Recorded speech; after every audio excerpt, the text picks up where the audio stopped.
She's just delayed somewhere. Maybe she's helping a friend or one of the guests is having problems. Their first stop was Vanessa Green's house. The bride-to-be met them at the door, still half asleep from the previous evening. When the detectives explained the reason for their visit, she immediately woke up completely. Sybil is missing? But how? She left us around midnight saying she was walking home. It's only a 20-minute walk, Vanessa said fearfully. Tell us more about last night, Shaw asked. Well, we got together at my place at 7 in the evening. There were 7 of us girls. We made dinner, played games, and discussed the wedding. Sybil was in a great mood, helping everyone and laughing. Vanessa paused. She had a couple of glasses of wine, but she was perfectly sober when she left. She even offered to help me clear the dishes, but I said I could manage. Did she mention any problems at home or at work? No, on the contrary. She talked about how well she got along with her mother-in-law and that she and Dylan were thinking about having children. She said she was very happy. The detectives obtained a list of all the bachelorette party attendees and their contact information. Interviewing the other friends did not yield any new information. They all said that Sybil was in a good mood and that nothing seemed out of the ordinary. The route from Vanessa's house to the Ray family home ran through quiet residential streets.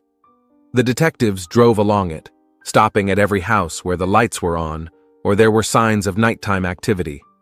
But none of the neighbors they interviewed had seen Sybil that night. By evening, the search had yielded no results. Hospitals and morgues reported no admissions of women matching her description.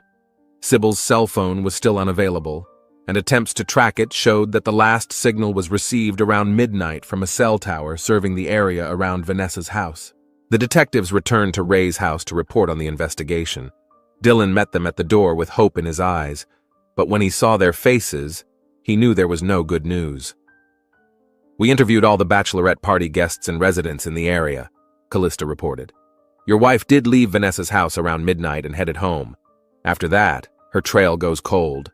Dorothea, sitting in the living room with a cup of tea, sobbed. What could have happened to her?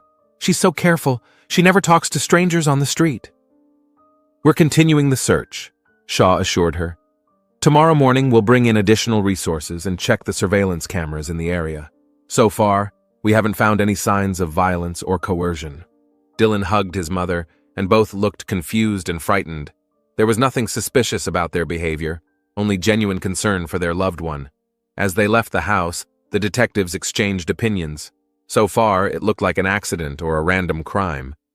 The family seemed perfect, and Sybil's disappearance was a total shock to everyone who knew her. The call came in on Wednesday morning,